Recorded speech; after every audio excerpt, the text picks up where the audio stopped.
ஹல்லேலூயா ஹல்லேலூயா ஹல்லேலூயா ஹல்லேலூயா.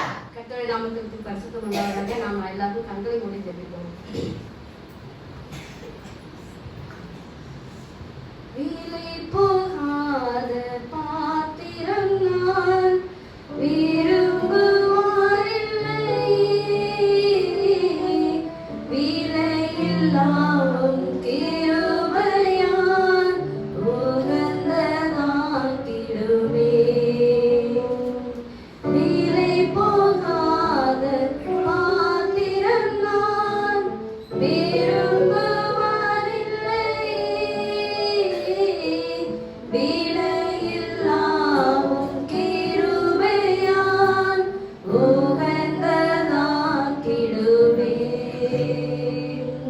தடைகள் யாவும் நீக்கி என்னை நம்மை போல் மாற்றிடுமே. உடைத்து என்னை உந்தனுக்கே உடமையாக்கிடுமே. குயவரே குயவரே படைப்பின் காரணமே, களிமண்ணான என்னையுமே கண்ணோக்கி பார்த்திடுமே. குயவரே குயவரே படைப்பின் காரணமே, களிமண்ணான என்னையுமே கண்ணோக்கி பார்த்திடுமே. நல்ல பிதாவே, அன்பான தேவனே, நன்றியோடு துதிக்கிறமையா, ஹல்லேலூயா, ஸ்தோத்திரம் ஸ்தோத்திரிக்கிறமையா. இந்த அருமையான நாளுக்காக நாங்கள் செபிக்கிறோம், ஸ்தோத்திரிக்கிறமையா. எத்தனையோ பேருக்கு கிடைக்காத இந்த நல்ல நாளில் கூட ஆண்டவரே, சபைகளாக நாங்கள் கூடி ஆண்டவரே இந்த தேவனை ஆராதிக்க என் தேவ உதவி செய்தீங்களப்பா. அதற்காக உங்களுக்கு நன்றி ஆண்டவரே, ஸ்தோத்திரிக்கிறமையா. அடையாளம் கொடுக்க போற இந்த செய்தி ஆண்டவரே அப்பா நன்றி அப்பா. ஆண்டவரே ஒவ்வொருவருடைய மனதிலும் இடைபடுவதாக உங்களுக்கு ஸ்தோத்திரிக்கிறமையா. மாமிசம் வெளிப்படாதபடி பரிசுத்த ஆவியானவர் என்னோடு இருந்து இடைபடுவீராக உங்களுக்கு நன்றி ஆண்டவரே, ஸ்தோத்திரிக்கிறமையா. அவை நாங்கள் பேசுகிற ஆண்டவரே அப்பா, பேச்சுகளும் ஆண்டவரே, கேட்கிற செய்திகளும் ஆண்டவரே நிச்சயமாக ஆண்டவரே அப்பா உங்களுடைய நாமத்தை மட்டுமே மகிமைப்படுத்தி நான் விசுவாசிக்கிறதையா. நீங்கள் அப்படி செய்யப்படுற மேலான திருப்பிக்காக உங்களுக்கு நன்றி. எல்லா உடைய சமூகத்தை நான் சமர்ப்பித்து செல்கிறேன். இயேசு நாட்டில் கேட்க நடப்பீராவே, ஆமென். இந்த நாளிலும் தேவனுடைய செய்திக்காக தெரிந்து கொள்ளப்பட்ட ஒரு தலைப்பாக நான் எடுத்துக்கொண்டது பூர்வத்தில் உள்ள ஸ்திரீகள். பூர்வத்தில் உள்ள ஸ்திரீகள், அதாவது நான் என்ன நினைக்கிறேன் அப்படின்னா, திருச்சபையில இருந்தாலும் சரி, எங்க போனாலும் பெண்கள் சைடு தான் அதிகமாக இருப்பாங்க அப்படின்னு. ஆனா இன்னைக்கு அது நானு பார்க்கல. ஏன்னா ஆண்கள் சைடுல நிறைய இருக்காங்க. ஆமென் ஹல்லேலூயா. ஏன்னா பெண்கள் சைடுல ரொம்ப பேர் குறைஞ்சிருக்காங்க, எங்க போனாங்கன்னு தெரியல. இருந்தாலும் கர்த்தருக்கு ஸ்தோத்திரம், வராதவங்களையும் ஆசீர்வதிப்பாராக. இந்த நாளிலும் நான் தெரிந்து கொள்ளப்பட்ட வேத பகுதி நியாயாதிபதிகள் 4ஆம் அதிகாரம். இதுல அநேக விதமான நம்முடைய வேதாகமத்திலே அநேக விதமான ஸ்திரீகள் நம்மிடத்தில் காணப்படுகிறது. உதாரணமாகவும் கர்த்தருக்கு கீழ்ப்படிந்த ஸ்திரீகளாகவும் நம்மிடத்தில் அநேக உதாரணங்களாக காணப்படுகிறது. அதில் ஒருவராக நான் எடுத்துக்கொள்ளப்பட்டதான் தெபோரா. பூர்வத்தில் உள்ள ஸ்திரீகளாக தெபோரா தேவனுக்கு கீழ்ப்படிந்தவளாகவும் கர்த்தரை மகிமைப்படுத்துவதாகவும் தான் காணப்பட்டார். தெபோரான் என்பதற்கு தேரி என்ற அர்த்தம் தான் காணப்படுகிறது. அதாவது இஸ்ரவேல் ஜனத்தை வந்துட்டு எகிப்திலிருந்து கொண்டு வருவதற்கு கர்த்தர் யாரை பயன்படுத்தினார்? சண்டே ஸ்கூல் பிள்ளைங்க, கர்த்தர் வந்துட்டு இஸ்ரவேல் மக்களை வழிநடத்தி ஜனங்கள் கொண்டு வருவதற்கு எகிப்துக்கு கொண்டு வருவது, எகிப்திலிருந்து ஜனங்களை இஸ்ரவேல் கொண்டு வருவதற்கு யாரை, இஸ்ரவேல் மக்களை யாரை பயன்படுத்தினார்?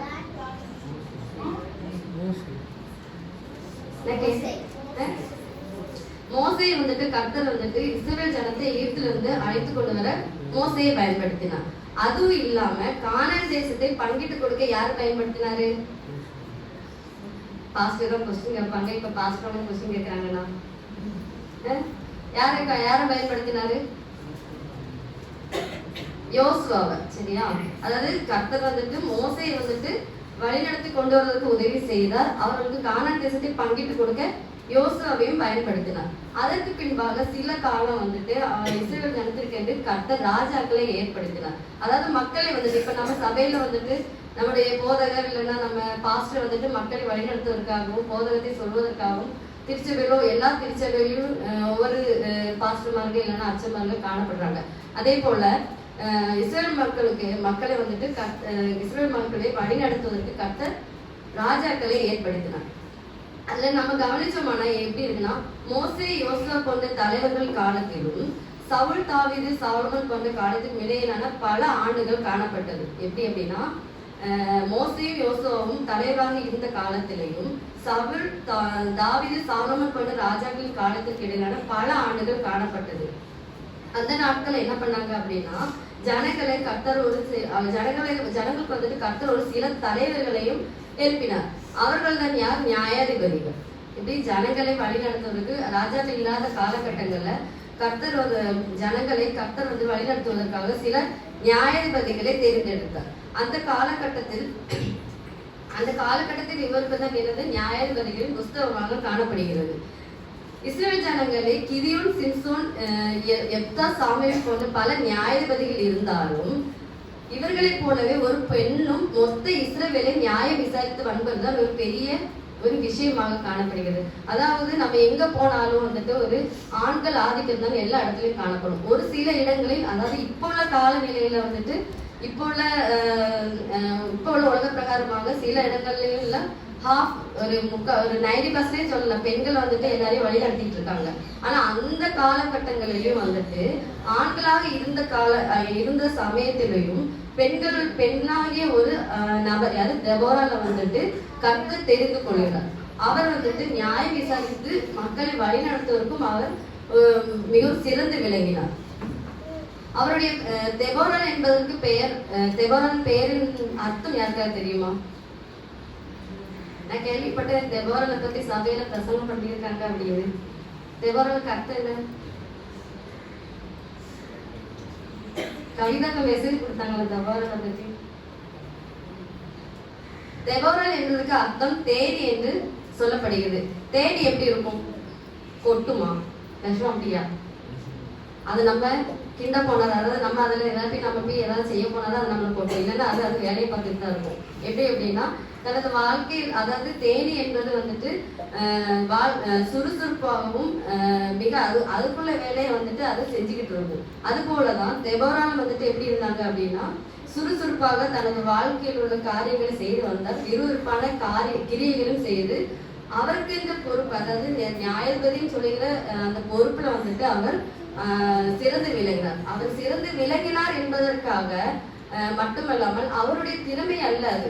எப்படின்னா, கர்த்தரை முன்பாக வைத்து அவர் இருந்தபடினால்தான் அந்த ஒரு பெரிய ஒரு பொறுப்பையும் அவர் வகிச்சுட்டு வந்தாரு. நார்மலா வந்துட்டு நம்ம எப்படி, இப்ப நான் வந்துட்டு சவுதியில வந்து நர்ஸா இருக்கிறேன் அப்படின்னா, நான் படிச்சு வந்ததும் சரி, அங்க போய் வேலை பார்க்கறதும் சரி, இது என்னுடைய திறமை அல்ல. கர்த்தர் எனக்கு கிருபை செய்தார். அதுதான் நான் எப்பொழுதுமே சொல்றது. கர்த்தரை நான் என் முன்பாக வைத்து நான் இப்பொழுதும் நான் இருக்கிறேன் என்றால் அது கர்த்தரை உயர்த்துகிறது மட்டும்தான். அதே போல இந்த தெபோரால் எப்படி இருந்தாங்க அப்படின்னா, கர்த்தரை முன்பாக வச்சுட்டு இருந்ததுனால அந்த இடத்துல அநேக ஆண்கள், அநேக மக்கள், அநேக பிரச்சனைகள் இருந்த போதிலும் தெபோரால் வந்துட்டு ஒரு நியாய விசாரணையில் மிக சிறந்ததாக தான் காணப்பட்டார். அதோடு கூட அல்லாம அவர் எப்படி இருந்தார் அப்படின்னா, தன் கணவரோடு சேர்ந்து இணைந்துதான் இருந்தார். அந்த காலத்தில் நம்முடைய வேதாகமத்தில் சொல்றது, நியாயாதிபதிகள் 4ஆம் அதிகாரத்துல, அக்காலத்திலே லாபிதோத்தின் மனைவியாக தெபோரால் என்னும் தீர்க்கதரிசியானவர் இஸ்ரவேலை நியாயம் விசாரித்து வந்தார். எப்படி? லாபிதோத்தின் மனைவியாகிய தெபோரால். அப்படிதான் நம்முடைய வேதாகமத்தில் இதுல கொடுக்கப்படுகிறது. தெபோரால் வந்துட்டு விசேஷித்த பொறுப்பை உடையவராக இருந்தாலும் அவருடைய பெயரின் முன்பாக என்னது இருக்கு? தன்னுடைய கணவரின் பெயர் தான் காணப்படுகிறது. வெறும் தெபோரால் பெயர் மட்டும் அங்க இல்லாம லாபிதோத்தின் மனைவியாகிய தெபோரால் அப்படிதான் அதுல காணப்படுகிறது. தெபோரால் வந்துட்டு விசேஷித்த பொறுப்பை உடையவர். எப்படி அப்படின்னா, நியாயம் விசாரிக்கிறவராகவும் இருந்தாரு, தீர்க்கதரிசியாகவும் இருந்தாங்க. நியாயம் விசாரிக்கிறது அப்படின்னு நம்ம சொல்ல போனோம்னா, இப்போ எனக்கு ஒரு பொறுப்பு இருக்குது. இப்போ நான் வந்துட்டு ஒரு தலைவியாகவோ இல்லைன்னா பாஸ்டரவே நம்ம எடுத்துக்குவோம். பாஸ்டர் திருச்சபையில இருக்கிறாங்க, அவருக்கு இந்த பொறுப்பு இருக்குது. இதை வந்துட்டு நார்மலா செஞ்சு வரும்போது பலவிதமான பிரச்சனைகள் வரும்.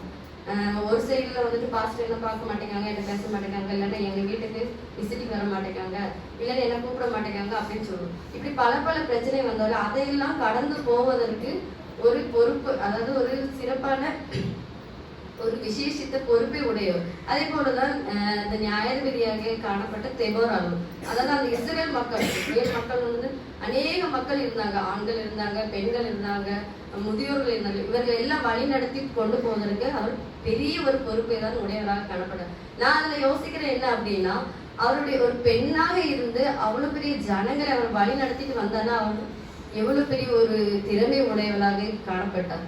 அது எப்படி அது வந்துச்சு அப்படின்னு நம்ம யோசிச்சோம்னா, அவர் கர்த்தரை முன்பாக வைத்து அது செய்ததுனால மட்டும்தான். அது தெபோராளுடைய திறமையோ இல்லைன்னா அவங்க வீட்டுக்காரங்களுடைய திறமையினால இல்ல, அது கர்த்தரை முன்பாக வைத்து அவரை கர்த்தரை குதித்து பாடி வந்ததுனாலதான் அந்த நியாயாதிபதியாக அவர் அங்கு காணப்பட்டார். லாபிதூத் வந்துட்டு பெரிய ஒரு சாதனையாக நம்முடைய வேதாகமத்தில் இங்க குறிப்பிடவில்லை. ஆனாலும் தெபோராள் மிகப்பெரிய ஒரு சாதனையாளராகவும் வீராங்கனையாகவும் நியாயம் விசாரிப்பதில் பெரிய ஒரு பொறுப்பை உடையவராக காணப்பட்டார். அதனால அங்க என்ன வந்துச்சு, அங்க உள்ள பேரிச்ச மரத்துக்கு கூட தெபோராள் என்ற பெயர் தான் அங்க வைக்கப்பட்டிருக்கிறது. அதனால அவரு தெபோராள் என்ன பண்ணாங்க, எனக்கு பேரிச்ச மரத்துக்கு பெயர் வந்திருக்கு, அதனால எனக்கு என்னனாலும் பண்ண முடியும் அப்படின்னு அவங்க நினைக்கல. அப்படியே இருந்து கர்த்தருக்குள்ளும் கீழ்ப்படிந்து மக்களை நியாயம் விசாரித்து தான் வந்தாங்கன்னு அது சொல்லப்படுகிறது. இவரை பார்க்கும்போது நமக்கு என்ன நினைக்கிறோம் நம்ம, அதாவது ஆவி மரத்தையும் சமுதாயத்தில் அந்தஸ்தில் இருக்கிறது தன் கணவன் இருந்தாலும் தன் கணவனை கனம் பண்ணுவதிலும் சரியாக தான் இருந்து வந்திருக்கிறாங்க. எப்படி அப்படின்னா, இவ்வளவு பெரிய பொறுப்பாக இருந்தாலும் எனக்கு நியாயம் விசாரிக்கிறதுக்கு அதிகாரம் இருக்குது, நான் தீர்க்கதரிசியாக இருக்கிறேன், நான் பெரிய சாதனையாளராக தான் இருக்கிறேன், அதாவது யுத்த வீரர்களை வழிநடத்துவதற்கு வீராங்கனையாக நான் இருக்கிறேன். அப்படி இருந்து அவர் வந்துட்டு எனக்கு எல்லாமே இருக்குது, அதனால என் கணவனை நான் மதிக்க மாட்டேன், என் பிள்ளைகளை மதிக்க மாட்டேன் அப்படின்னு சொல்லிட்டு அவங்க நடக்கல. அது என்ன எப்படி இருக்குன்னா, தன் கணவனுக்கு வந்துட்டு கீழ்ப்படிந்தவராக தான் நல்லா இருக்கிறாருன்னு சொல்லிட்டு நம்ம காணப்படுகிறது. இதுதான் வந்துட்டு ஒரு ஆவிக்குரிய பெண்மணியின் ஒரு அழகாக காணப்படுகிறது. பெண்கள் வந்துட்டு பெண்களாகிய நாம் எந்த உயர்வு கிடைத்தாலும் முதலாவது யாருக்கு நன்றி செலுத்தணுமா? யாருக்கு நன்றி செலுத்தணுமா? கணவனுக்கு நன்றி செலுத்தணும், அது பின்னர். ஆனாலும் ஆவிக்குரிய வாழ்க்கையில வந்துட்டு கர்த்தருக்கு நம்ம வந்துட்டு நன்றி செலுத்தணும். ஏன் அப்படின்னா, நம்மளை வழி நடத்துறது தேவன் தான். தேவன் இல்லை என்ற நம்ம யாரும் இல்லை. இங்க இப்ப அநேக மக்கள் இருக்கிறீங்க, இல்லாதவங்களும் இருக்கிறாங்க. நேரத்துக்கு பார்த்தவங்கள இன்னைக்கு பாக்குறது இல்லாத அது போலதான். ஏன் அப்படின்னா, கர்த்தருக்கு ஒரு சித்தம் உண்டு. நம்மளை இங்க கூட்டி சேர்த்திருக்காருன்னா அது ஒரு காரணம் உண்டு. அதனாலதான் நான் சொல்லிடுறது, அவரை வந்துட்டு நம்ம உயர்த்தும் பொழுது கண்டிப்பாக நம்மளுடைய காரியங்கள், நம்முடைய செயல்கள் எல்லாமே சரியாக நடக்கும்.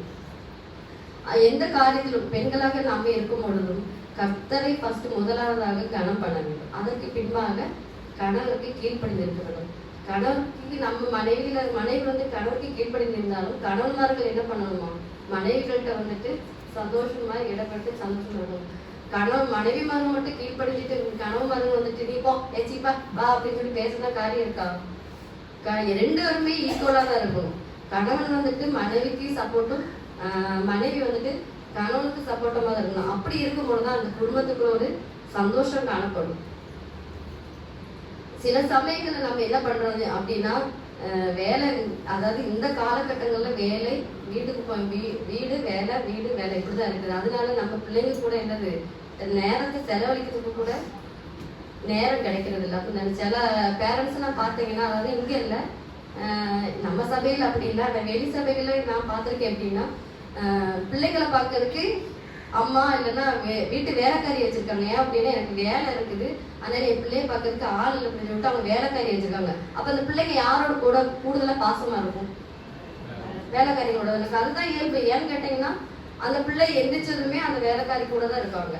அதுக்கப்புறம் ஸ்கூலுக்கு கொண்டு போறதும் அந்த வேலைக்காரி தான், நைட்டு படுக்க வைக்கிறதும் வேலைக்காரி தான். அப்ப பெற்றோர்கள் எதிர்க்காங்க சம்பாதிக்கிறதுக்கு மட்டுமா? அப்படி கொடுத்துட்டு என்ன பிரயோஜனம் இருக்கு சொல்லுங்க பாப்போம். இங்க அப்படி யாராவது காணப்படுறீங்களா? இதுக்கு வேலை சொல்லுங்க, சின்ன பிள்ளைங்க சொல்லுங்க. அப்பா அம்மா எல்லாம் டெய்லி பாக்குறீங்களா? நமக்கு ஏதாவது வேலைகள் அல்லது பலவிதமான கஷ்டங்கள் வரும்பொழுது நம்முடைய குடும்பத்தோடு நாம் நேரத்தை செலவழிக்க வேண்டும். அதாவது நம்ம நேரத்தை செலவழிக்கும் போது அது என்ன அப்படின்னா, நமக்கு ஒரு அது சந்தோஷத்தையும் சமாதானத்தையும் நமக்கு தரும். அப்படி நாம் செலவழிக்காம போனோம் அப்படின்னா அது ஒரு பெரிய பிரச்சனையாக தான் பின்னாட்களில் காணப்படும். அதாவது கணவன் மனைவிக்கு இடையே எந்த சண்டை நடந்துச்சுனாலும் மூன்றாவது நபராக தன் பிள்ளைகளையோ இல்லைன்னா பக்கத்து வீட்டுல உள்ளவங்களோ இல்லைன்னா மாமியாரையோ இல்லைன்னா மாமனாரையோ வந்துட்டு இருக்கக்கூடாது. கணவன் மனைவிக்குள்ள சண்டை ஒரு ரூமுக்குள்ளதான் முடியணும். அது வேற ஒரு அடுத்த ஒரு செவருக்குள்ள போச்சு அப்படின்னா அது பெரிய ஒரு வெடிச்சு அது பெருசா அதுக்கப்புறம் அதுக்குள்ள விளைவுகள் வந்துட்டு பெருசாதான் இருக்கும். கணவன் மனைவியாக இருக்கும்போது மூன்றாம் நபர் வரும்பொழுது அதாவது நம்முடைய பிள்ளைகள் இப்ப எப்படி அப்படின்னா இப்ப நான் வந்துட்டு நானும் பாஸ்டர் இருக்கோம். நாங்க ஏதாவது சண்டை போட்டுட்டு எனக்கு வந்துட்டு ஒரு செய்தியை வந்துட்டு பாஸ்டர்கிட்ட சொல்லணும். அப்ப நான் வந்துட்டு பேச மாட்டேன்ல. அப்ப நான் என்ன பண்றேன், என்னோட பிள்ளைய எடுத்து உங்க அப்பாட்ட போய் நீ சொல்லு, அந்த வெளியில போகணுமா இல்லைன்னா ட்ரெஸ் எடுக்கணுமா இல்லைன்னா உங்க அம்மா கூப்பிட்டுருக்காங்க அதை போய் சொல்ல அப்படின்னு சொல்லிட்டு நான் யாரை யூஸ் பண்றேன், பிள்ளைய யூஸ் பண்றேன். அந்த பிள்ளையும் அங்கிட்டும் இங்கிட்டும் சொல்றதுக்கு ஒரு தகவல் தொடர்பு மையமாக தான் காணப்படுகிறது. இது வந்துட்டு ஒரு சில சமயங்கள்ல நமக்கும் சரி மற்றவங்களுக்கும் சரி அது வந்துட்டு ஒரு யூஸா தான் இருக்குதுமே ஒழிய அது பின்னாடி வளர்ந்து வரும்போது என்ன அப்படி ஆகும்னா அது ஒரு பெரிய ஒரு பிரச்சனையாகும். அதாவது அந்த பிள்ளைங்க வளர்ந்து வரும்போது அவங்களுடைய தவறுகளை வந்துட்டு மாற்றுவதற்காக ஒரு எக்ஸ்கியூஸாக மாறிடுது. நீ அப்படி இருந்தல அப்ப என்னையே நீ குறை சொல்ற, நீங்க ரெண்டு பேரும் சண்டை போட்டுட்டு இருக்கும்போது நான் வந்துட்டு இடையில இருந்தேன், அப்ப எனக்கு இதுல வந்துட்டு நீங்க சொல்றது நீங்களே ஒழுங்கா இல்லை நான் எப்படி இருப்பேன் அப்படின்னு தான் அதை வந்துட்டு அவங்க சொல்லுவாங்க. அப்ப இதுல என்ன நம்மளால நம்ம பிள்ளைங்க வந்துட்டு கெட்டு போறாங்க. அப்படிதானே? என்ன சண்டையா இருந்தாலும் சரி என்ன பிரச்சனை இருந்தாலும் சரி காலையில தொடங்குச்சு அப்படின்னா இல்லைன்னா சாயங்காலம் தொடங்குது அப்படின்னா நைட்டு படுக்கிறதுக்கு முன்னாடி அந்த சண்டையை முடிச்சிருங்க. இல்ல அப்படின்னா ஏதாவது வாங்கி கொடுத்தாவது நீங்க சாரியோ இல்லைன்னா ட்ரெஸ்ஸோ இல்லைன்னா ஏதாவது சாப்பாடு கூட வெளியில கொண்டு போய் வாங்கி கொடுத்துட்டு அதை சால்வ் பண்ணிருங்க. இல்ல அப்படின்னா அது மறுநாள் வந்துட்டு பின்னே பிரச்சனையா தான் இருக்கும். அந்த குடும்பத்துக்கு பின்ன சமாதானமே இருக்கப்படாது. அப்படிதானே? அப்படி ஆனா அந்த தெபோரா நீங்க யோசிச்சு பாருங்க, அவன் வந்துட்டு கர்த்தரையுடைய நாமத்தை முன்னால் கொண்டனால கணவனோடு இணைந்திருந்தார். கணவனும் வந்துட்டு தெபோரால ஒன்னும் சொல்லவும் இல்லை. அவங்க ரெண்டு பேருடைய வாழ்க்கை மிக சந்தோஷமானதான் காணப்பட்டு நம்முடைய வேதாகமத்தில் அவர்களை பத்தி வேற ஒன்றும் சொல்லப்படவில்லை. துணிச்சல் உள்ளவர்களாக தெபோரால் மிகவும் காணப்பட்டார். எப்படி அப்படின்னா ஆவது பெண்ணாலே அழிவது பெண்ணாலே என்பதை கொண்டு தெபோரால் தான் விளங்கினார். தேவனுடைய சித்தமாகிய வெற்றியை இஸ்ரேல் மக்கள் அடைவதற்காக அவர் ரொம்ப கஷ்டப்பட்டிருக்காரு. எப்படி அப்படின்னா தெபோரா வந்துட்டு இதுல நம்ம வாசிக்கும் பொழுது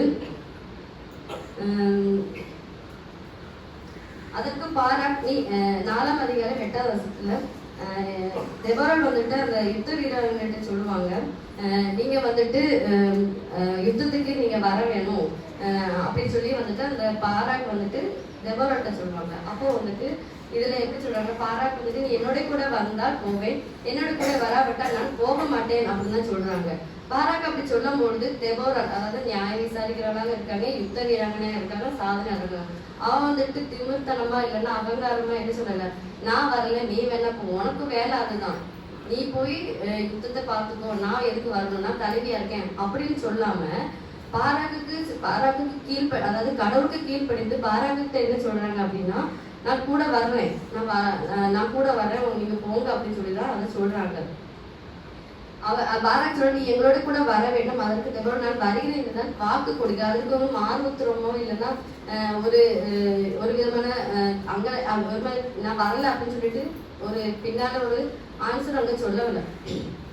இப்படிப்பட்டவனால பொறுப்பு அதாவது இந்த துணிவை வந்துட்டு கர்த்தர் வந்துட்டு அவருக்கு தெபோராளுக்கு கொடுத்தார். இதுதான் அவருக்கு ஒரு சிறப்பான ஒன்றாக காணப்பட்டது. அரசியலிலும் நம்முடைய நாட்டிலையும் சரி அரசியலும் சரி இந்த உலகத்தில் துணிவுடன் செயல்படும் பெண்கள் அநேக பேர் இருக்காங்க.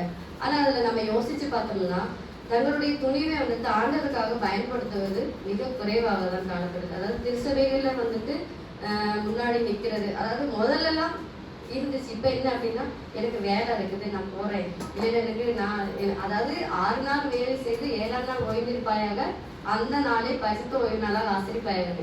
இது இப்ப என்ன ஆயிடுச்சுன்னா 6 நாள் வேலை செஞ்சுட்டு 7ஆவது நாள் தான் இப்ப எல்லாரும் வீட்டுல ரெஸ்ட் எடுக்கிறது. அந்த நாள்ல தான் என்ன பண்ணுறது, ஷாப்பிங் போறது, சாப்பிட போறது எல்லாமே அந்த நாள்ல தான் நடக்குது. அப்படிதானே? அப்படி இருக்கும்போது அப்படிதான் இப்ப நடந்துகிட்டு இருக்குது. இப்ப இதுல நம்ம யோசிச்சு பார்த்தோம் அப்படின்னா என்ன சொல்றாங்க அப்படின்னா பெண்கள் வந்துட்டு அநேக பேர் அதாவது தெபோராலை போல பெண்கள் வந்துட்டு சபைகள் இப்ப காணப்படுது. ஆனா நம்ம வந்துட்டு தெபோராலாகவும் லாபிதோத்திலும் தெபோராலின் கணவனாகவும் இங்க நம்ம திகழ வேண்டும் தான் சொல்றாங்க.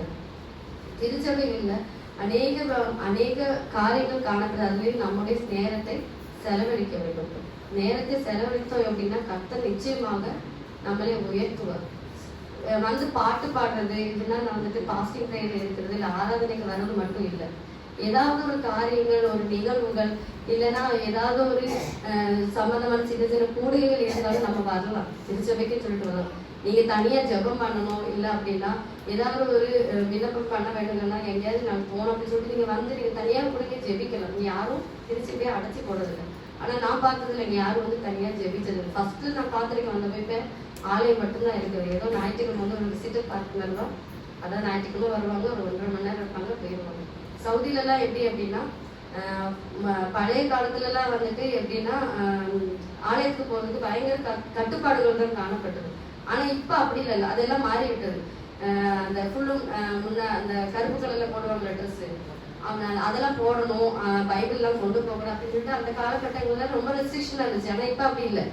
நம்ம இந்தியாவில் எப்படி இருக்கோமோ அதே மாதிரி அங்கே இருக்கலாம். சர்ச்சுக்கு போகலாம். அங்கெல்லாம் வந்துட்டு சர்ச்சுக்கு போறது வந்துட்டு, அதாவது இங்க இருக்கும்போது நம்ம ஆலயத்துக்கு போவதில்லை. ஆனா அங்க இருக்கிற மக்கள் எப்படி தெரியுமா, வெள்ளிக்கிழமை எப்போ வரும் நான் ஆலயத்துக்கு போகணும்னு சொல்லிட்டு ஏங்கிக்கிட்டு இருக்காங்க. அதாவது நம்ம கையில இருக்கும்போது நமக்கு அதுக்குள்ள அருமை, அதனுடைய நன்மைகள் தெரிவதில்லை.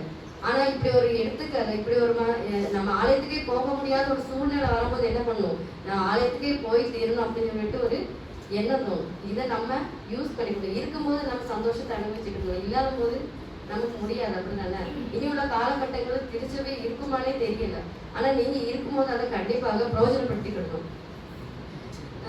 1 ராஜாக்கள் 21ஆம் அதிகாரம் 1ஆம் அதிகாரத்துல ஒரு சின்ன ஒரு கதை சொல்லுது. என்ன அப்படின்னா, எசேக்கியேல் புருஷன் ஆகாப் ராஜா, அவர் என்ன பண்றாரு அப்படின்னா, ஆகாப் ராஜா வந்துட்டு கட்டில படுத்திருக்காரு. எப்படி படுத்திருக்காரு, சோர்ந்து போய் படுத்திருக்காரு. உடனே எசபேல் அவருடைய மனைவி வந்துட்டு, ஏன் அவர் இப்படி படுத்திருக்காரு அப்படின்னு சொல்லிட்டு அவருக்கு மனசுக்குள்ள ஒரு இது. இப்ப நம்மளுமே அப்படிதான், ஏதாவது இப்போ நம்ம பக்கத்துல நம்ம ஃப்ரெண்டோ இல்லைன்னா யாராவது இருந்தா அவர் ஒருவேளை சங்கடமா இருந்தாலும் நமக்கு தோணும், ஏன்னு கேட்போம். இல்லைன்னா நமக்கு கேட்டாதான் நம்ம மனசுல நிம்மதியா இருக்கு. அதே மாதிரி ஆகாப் ராஜா படுத்திருக்கும் போது எசபேல் வந்துட்டு என்ன பண்றாங்க, ஏன் இப்படி படுத்திருக்காங்க அப்படின்னு சொல்லிட்டு அவங்க யோசிச்சுட்டு போய் அதை போய் கண்ணாட்ட போய் கேட்கும்போது அவர் என்ன சொல்றாரு அப்படின்னா, ஆகாப் வந்துட்டு திராட்சை தோட்டத்து நாபோத்திட்ட கேட்டிருக்காங்க.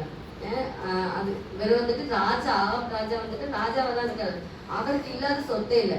ஆனாலும் அவர் வந்துட்டு என்னது, இல்லாதவங்கள்ட்ட இருந்து வாங்குறது. அதாவது அந்த நாபோத்திட்ட எனக்கு தோணுது எப்படின்னா, அது கொஞ்சம் தான் இருந்திருக்கும்.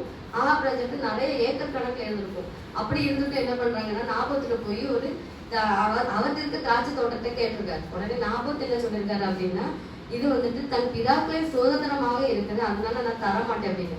அதோட அதை விட்டுருக்கலாம்ல, விடல. அப்ப அவருக்கு அது வந்துட்டு அது பெரிய மன கஷ்டமா இருக்குது. ஒரு திராட்சை தோட்டம் வந்துட்டு எனக்கு கிடைக்கும்னு சொல்லிட்டு ரொம்ப சங்கடத்துல படுத்திருக்காரு. அப்ப வந்துட்டு அந்த எசபேல் வந்துட்டு என்ன பண்ணிருக்காங்க, இவர் ஏன் அப்படி படுத்துருக்கன்னு சொல்லிட்டு அதை போய் கேட்டுட்டு என்ன பண்ணிருக்காரு அப்படின்னா, அவர் செய்த காரியம் என்ன அப்படின்னா, பரிசுத்தவானுக்கு எதிராக கடிதம் எழுதி ஆட்களை அனுப்பி உபவாசம் என்ற பெயரிலே அவரை கொலை செய்து விட்டார். அதை நம்ம வாசிச்சோம்னா நமக்கு நல்லா தெரியும். நான் அதை சுருக்கமா தான் சொல்லிட்டு இருக்கேன். நாபாத் வந்துட்டு கொஞ்சம் விட்டார். கர்த்தருடைய ஊழியம் செய்கிறேன் என்று சொல்லி கர்த்தருடைய ஊழியத்தை நான் செய்யறேன் அப்படின்னு சொல்லிட்டு பரிசுத்தவான்களை குறித்து தவறுதலாக திருச்சபைகள்ல பேசுவதும், அவரை வந்துட்டு குற்றம் சொல்லுவதும், அவருடைய பேசும் சாட்சி என்ற பெயரில் சங்கங்கள் உருவாக்குவதும், ஊழியம் என்ற பெயரில் பலரை பலவீனப்படுத்துவதும் மிக மோசமான பாவமாக காணப்படுது. இன்றைய திருச்சபையிலாம் என்ன அப்படின்னா, பாஸ்டர் பிடிக்கலன்னா அர்ச்சனை பிடிக்கலன்னா எடுத்து அடிக்கிறது அச்சமானங்கள்ல, இல்லைங்கன்னா பின்னாடி இருந்து முன்னாடி செருப்பு வரும். பார்த்துருக்கீங்களா? இப்போ உள்ள திருச்சபையில் அப்படிதான் நடக்குது. அதாவது பழைய காலத்துல அப்படின்னா பாஸ்டர் இல்லைன்னா போதகர் வர்றாங்களான்னு பயந்து இருப்பாங்க. இப்ப யாரு பாஸ்டர் யாரு திருச்சபை மக்கள்னே தெரியறதில்லை. அப்படி உள்ள காலகட்டங்களாக தான் இங்க இப்ப காணப்படுது. பரிசுத்தவான்களுக்கு எதிராக நம்ம குற்றம் சொல்றது இல்லை அப்படின்னா அவரை வந்துட்டு ஒரு விதமான சாக்கு போக்கு சொல்றது. ஏன்னா நமக்கே தெரியாது நம்ம என்ன சொல்றோம் அப்படின்னு. அப்ப நமக்கு தெரியாதவங்க வந்துட்டு பாஸ்டர் இல்லைன்னா அச்சமாரில வந்துட்டு குறை சொல்றதுக்கு நம்ம என்ன தகுதி இருக்கு சொல்லுங்க? ஏதாவது தகுதி இருக்குதா? நம்ம இப்ப நான் வந்துட்டு நாசா இருக்கேன், எனக்கு ஊசி போட தான் தெரியும், அப்படிதானே? நான் போய் ஒரு கட்டடம் இல்லைன்னா ஒரு பில்டிங் கட்டுங்கன்னா என்னால கட்ட முடியுமா? முடியாதுல்ல. பாஸ்டர் வந்துட்டு பாஸ்டர் வேலை செய்வாங்க, அச்சு வந்துட்டு அச்சு வேலை செய்வாங்க. நம்ம வந்துட்டு தேவனுடைய செய்தியை கேட்டுட்டு அதற்கு ஏதாவது தவறுகள் இருந்தா வந்துட்டு நம்ம அடுத்தவங்க இல்லைன்னா பாசத்தை கேட்டு தெரிஞ்சுக்கலாம். இல்லை இல்லையா நீங்க இப்படி சொன்னீங்க, இல்லைன்னா எனக்கு இந்த மெசேஜ் எனக்கு புரியல, இல்லையா நீங்க இப்படி செய்றீங்க சொல்லல, நம்முடைய ஒப்பீனியன் சொல்லலாம். ஆனா சபைக்கு முன்பாக, சபை மக்களுக்கு முன்பாக வந்துட்டு அவங்கள வந்துட்டு கனவீனப்படுத்தக்கூடாது. தெய்வ மொழிகளை வந்துட்டு நமக்கு சபிக்கிறதுக்கோ இல்லைன்னா நம்ம வந்துட்டு குற்றம் சொல்வதற்கோ இல்லாட்டி அவங்கள்ட்ட சண்டை போடுறதுக்கு நமக்கு ஒரு நாளும் அதிகாரம் இருக்கு. அப்படிதானே? பசுதவான்கள் வந்துட்டு அதாவது திருச்சபையில் உள்ள ஊழியர்கள் செய்யும் தவறுக்கு மேல இருக்காரு, அவரை வந்துட்டு கரெக்டான தண்டனை கொடுத்துக்கிடுவாரு. ஏன்னா அது கடவுள் தான் படைச்சாரு, நம்ம வந்துட்டு அவங்களுக்கு தண்டனை கொடுக்கறதுக்கு கடவுள் நம்ம இல்லை. அது போல எப்படி அப்படின்னா கர்த்தர் நமக்கு அநேக நன்மைகளை செய்தார். எனக்கு நிறைய நன்மை செய்திருக்கிறார். அதனாலதான் நான் இங்க வந்து நிறுத்துறேன். ஒரு வருட காலமாக என் தேவன் என்னை அதிசயமாக அந்த இடத்துல தனியாக இருந்தாலும் என்னை அற்புதமாக நடத்தியுள்ளார். நான் வந்துட்டு என்ன சொல்றேன் அப்படின்னா இங்க இருந்து போறதுக்கு முன்னாடி அடிக்கடி எனக்கு ஜலதோஷம் வரும், ஜலதோஷம் வந்து காய்ச்சல் வரும். ஆனா அங்க போயிட்டு நான் இப்ப ஜலதோஷம் இருக்குது, ஆனா அங்க போயிட்டு நான் ஒத்தைக்கு இருந்தாலும் அந்த ஒரு வருஷத்துல எனக்கு ஒரு நாள் ஜலதோஷம் வந்தது இல்லை, ஃபீவர் வந்தது இல்லை. ஆமே. ஏன்னா அங்க போயிட்டு இங்க இருக்கிறத விட நான் அங்க போயிட்டு நான் நிறைய அதாவது ஆலயத்துக்கு போவது, பைபிள வாசிக்கிறது, நிறைய விதமான தேவனுக்குள்ளாக வந்துட்டு என்னுடைய காரியங்களை நான் வந்து ஈடுபடுத்தி கொண்டேன். அதனால எனக்கு சோர்வு வந்து வரவும் இல்லை, நான் தனியா இருக்கிறேன். ஏன்னா அங்க உள்ள சிச்சுவேஷன் எப்படின்னா ஒரு நாள் டியூட்டி இருக்கும், 2 நாள் டியூட்டி இருக்கும், 2 நாள் ஆஃப் கிடைக்கும். அப்ப எனக்கும் எங்க ரூம்ல 2 பேர் தான் இருக்கிறாங்க, நானும் அவளும். நான் சிலப்போ எனக்கு டியூட்டி இருக்கும்போது அவளுக்கு வந்துட்டு ஆஃப் இருக்கும், இல்லை அவளுக்கு டியூட்டி இருக்கும்போது எனக்கு ஆஃப் இருக்கும். அப்ப எனக்கு முடியல அப்படின்னாலும் அவள்கிட்ட சொல்லவும் முடியாது, அவளை கூட்டிட்டு போக முடியாது, அவ வந்துட்டு பார்க்கலன்னு சொல்லிட்டு நான் கோவிக்க முடியாது. ஏன்னா அவளோட ஒர்க்கு அப்படி இருக்குது, என்னோட வேலை அப்படி இருக்குது. அந்த தனிமையான சூழ்நிலும் கர்த்தர் என்னை மிக அதிசயமாக அற்புதமாக நடத்தி கொண்டு வந்தார். அது அந்த நான் அப்பவே நினைச்சேன் எப்படின்னா எனக்கு கடவுள் அதிசயமாக நடத்திட்டு இருக்கிறது. நானு லீவுக்கு போகும்போது கண்டிப்பா தேவ செய்தி சொல்லி என்னோட சாட்சியை சொல்லணும், அதன் மூலமாக என்னை சாட்சியாக நிறுத்தி இருக்கிறார். ஆமென், ஹல்லேலூயா. நமக்கும் அதே போலதான். அதாவது நம்ம வந்துட்டு எப்படின்னா ஒரு சங்கடமோ இல்லைன்னா மன கஷ்டமோ இல்லைன்னா ஒரு வேதனை வரும்போது நம்ம எப்படின்னா கடவுளைன்னு சொல்லிட்டு 3 நேரம் சாப்பிட்றதை விட 6 நேரம் முழங்கால் பண்ணிட்டு ஜெபிப்போம். ஆமா தானே? எனக்கு எனக்கு ஒரு வீடு வேணும், இல்லைன்னா ஒரு கடன் இருக்குது, நாளைக்கு ஒரு 10,000 ரூபாய் கொடுக்கும். ஐயோ ஏசப்பா எனக்கு ஒரு 10,000 ரூபாய் வேணுங்க, ஃபோன் பண்ணுங்க பாஸ்டர், எனக்கு ஒரு 10,000 ரூபாய் வேணும் பாஸ்டர், நீங்க ப்ரேயர் பண்ணுங்க. உடனே உமன் ஃபெலோஷிப்ல வந்துட்டு சிஸ்டர் எனக்கு ஒரு 10,000 ரூபாய் தேவையா இருக்குது, எனக்கு ப்ரேயர் பண்ணுங்க சொல்லிட்டு நம்ம எங்கெல்லாம் சொல்லுவோம் எனக்கு பைசா தேவைன்னு. அதே அந்த பைசா கிடைச்சிட்டு அதுக்கப்புறமா நம்ம தேவனை எத்தனை முறை நம்ம நன்றி சொல்லணும் யோசிச்சு பாருங்க.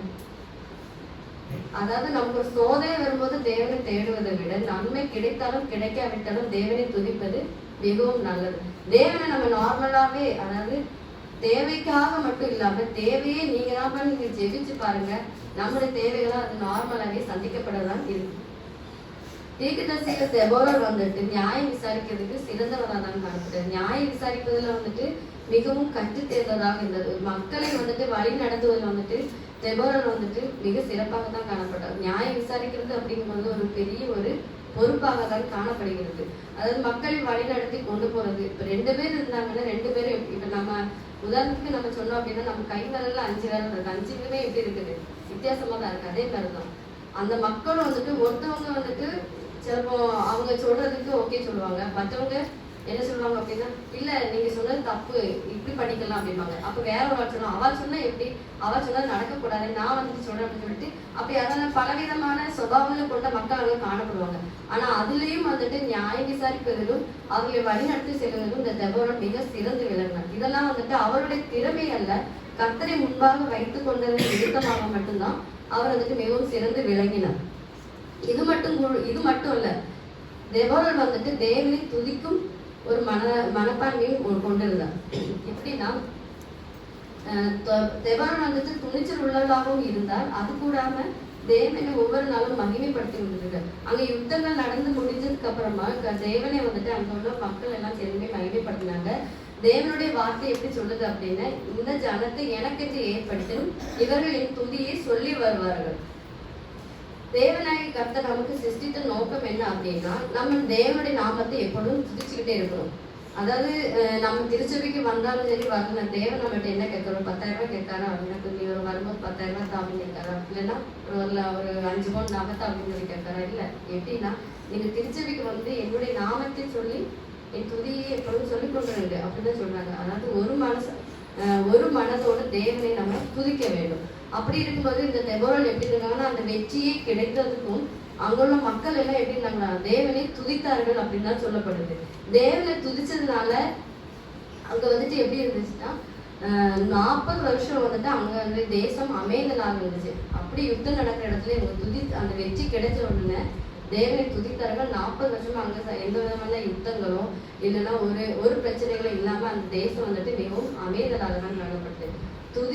துதி நமது சத்ருவினின் ஜெயத்தை தான் நமக்கு தரும். துதி எடுத்தால் சாத்தான் ஓடுவான், துதி எடுத்தால் சாத்தான் ஓடுவான், முறுமுறுத்தால் திரும்பி வருவான். எப்படி துதி எடுத்தா சாத்தா ஓடுவான், நம்ம துதி எடுக்கலாம் சாத்தா திரும்பி வருவான். அதனால நம்ம துதி எடுக்கும் போது ஒரு பிரச்சனையும் வராது. நம்ம துதி எடுக்காம தேவனை தேடாம இருந்தாலும் நம்ம பின்னாடி கியூவா நிற்கும் ஒவ்வொரு பிரச்சனைகளும். நீங்க நார்மலா செஞ்சு பாருங்களேன். நான்லாம் வந்துட்டு இங்கேன்னு இல்லை, எங்க போனாலும் டியூட்டிக்கு போனாலுமே வந்துட்டு டியூட்டிக்கு போய் ஒரு பேஷண்ட் ஏதாவது தொடணும் இல்லைன்னா ஏதாவது பிரச்சனை இருக்கு அப்படின்னா என்னை விட அங்கோட பேஷண்ட்ஸ் எல்லாம் நாலு சைஸா இருப்பாங்க. ஒரு காலை தூக்கினாலும் என்னால முடியாது. ஆனாலும் எனக்கு கூட வர பிள்ளை வந்துட்டு நீங்க பண்ண வேண்டாம் நானே தூக்கிக்கிறேன்னு சொல்லுவாங்க. இதுக்கு எனக்கு பெருமை இல்லை. ஆனா நான் ப்ரேயர் பண்ணிட்டு நான் போகும்போது கடவுள் எனக்கு முன்பாக செஞ்சு அங்க ஒவ்வொரு காரியங்களும் எனக்கு அங்க அதிசயமா செய்வாரு. அங்க அரபிதான் பேசுவாங்க. அங்க ஆக்ஷனோட போய் நின்றுட்டு மாஃபி சொல்லிக்கிட்டு இருக்கும்போது அங்க உள்ளவங்க போய் அதாவது கூட்டிட்டு வாங்க அப்படின்வாங்க. உடனே அரபி ஸ்டாஃபை கூட்டிட்டு போகும்போது அங்க போய் பேசும்போது அங்க என்ன சொல்லுவாங்க அப்படின்னா அவங்க பேசி அங்க டிரான்ஸ்லேட் இது பண்ணி தருவாங்க. ஆனாலும் அந்த இடத்துல வந்துட்டு கர்த்தர் என்னைய வந்துட்டு தலை முன்னிட்டு நிற்க விடலை. அப்படிதானே ஒரு லாங்குவேஜ் தெரியாத ஒரு இடத்துக்கு போகும்போது அங்க உள்ளவங்களுக்கு இங்கிலீஷ் தெரியும். அதாவது ஒரு 30% இங்கிலீஷ் தெரியும். அங்க வந்துட்டு மெயின் லாங்குவேஜே வந்துட்டு அரபி தான். ஃபுல்லு அரபி மட்டும்தான் பேசுவாங்க, வேற ஒரு லாங்குவேஜ் தெரியாது. அப்பப்போ இடைக்கு உள்ள பாகிஸ்தான்ல உள்ளவங்க, அதாவது நம்மளுடைய எதிரியான பாகிஸ்தான் வருவாங்க இடைக்கு. அப்போ கொஞ்சம் ஹிந்தி மட்டும் நான் பேசிக்கிடுவேன். ஆனா அந்த அரபி தெரியாததுனால சில டைம்ல வந்துட்டு அவங்களுக்கு கோபம் வரும். இருந்தாலும் கெட்ட வார்த்தையில கூட திட்டுவாங்க. எனக்கு அரபி தெரியாததுனால நான் அப்படியே சிரிச்சுக்கிட்டே இருப்பேன். இங்க வெளியில வந்ததுலதான் தெரியும் அவங்க கெட்ட வார்த்தை திட்டினாங்கன்னு. அது நான் ஒரு விதத்துல நான் ஃப்ரெண்ட்ஸ்கிட்ட சொல்லுவேன் என்ன அப்படின்னா நல்லதுதான். ஏன்னா எனக்கு கொஞ்சம் அவங்க இப்போ எனக்கு ஏதாவது திட்டாங்க அப்படின்னா சில டைம்ல எனக்கு கோபம் வந்துடும். ஒருவேளை அரபி எனக்கு புரிஞ்சிருந்துச்சுன்னா அவங்க கெட்ட வார்த்தை திட்டாங்கன்னு நான் இருக்குவேன், திருப்பி பண்ணுவேன். அந்த நாட்டுல நான் போய் ஏதாவது திருப்பி கோவப்பட்டு என்னை கொண்டு ஜெயிலில் அடைச்சிட்டாங்கன்னா நான் என்ன பண்ணுவேன்? அதனால நான் சில சமயம் என்ன பண்ணுவேன், கரெக்டாவே நமக்கு நன்றி எனக்கு அரபி தெரியாததானு சொல்லிக்கிடுவேன். இப்படி இருக்கிற ஒரு சிச்சுவேஷன் தான் அங்கே எல்லாம். அதே போல தெபோரா வந்துட்டு பல சமயங்களிலும் பல நேரத்திலும் மக்களை அழகாக வழி நடத்தி வந்தால், கர்த்தருடைய நாமத்தை முன்பாக வைத்து ஜனங்களை நடத்தி கொண்டு வந்தால், தன் கணவனோடும் இணைந்துதான் அங்க காணப்பட்டார். நம்ம யோசிச்சு பார்க்கலாம். இங்கேயும் பல விதமான பிரச்சனைகள், நம்முடைய குடும்பங்கள்ல அநேக விதமான பிரச்சனைகள், போராட்டங்கள், அது வந்து பல சலசலப்புகள் வந்தாலும் கணவன் மனைவியாக இருந்து அதை தீர்த்தது. 3ஆவது நபருக்கு போகக்கூடாது. இந்த புதிய தம்பதிகளாக வந்து அர்ச்சனை அந்த நல்லிக்காக நான் சொல்றது என்னவேதான், கண்டிப்பாக கணவன் மனைவியாக இருந்து உங்களுடைய பிரச்சனையை நீங்களே தீர்த்துக்கோங்க. நாங்கள் அப்படிதான். எங்களுக்கு 3ஆவது இடத்துக்கு நாங்கள் போக மாட்டோம். எங்க வீட்டுக்கு எந்த பிரச்சனையும் எங்களுக்கு நாங்கள் ஷேர் பண்றது இல்லை. நான் கோச்சிக்கிடுவேன். ஆனா பாஸ்டர் வந்துட்டு தப்பா இருந்தாலும் பரவாயில்லன்னு சொல்லிட்டு என்ன சால்வ் பண்ணிடுறது. அதே மாதிரி நீங்களும் என்ன பண்றீங்க அப்படின்னா, கடவுளை முன்பாக வைத்து எந்த பிரச்சனை வந்தாலும் சரி, ஏதாவது ஒரு காரியம் செய்யப்படும் தேவனை துதித்து அவர்கிட்ட கேட்டு எந்த காரியத்தை நீங்க செய்தீர்கள் ஆனால் நிச்சயமாக அந்த காரியங்கள் வெற்றி சிறக்க செய்யும். இந்த நாளிலும் இந்த தேவ செய்தி அனுப்பதற்காக என்னுடைய செய்தி கேட்டு நீங்க சந்தோஷமா இருப்பீங்க விசுவாசிக்கிறேன். போர் அடிச்சாலும் என்ன மன்னிச்சிடுங்க. ஏதாவது கண்டலை மொழி நாம் ஜெபிக்கலாம்.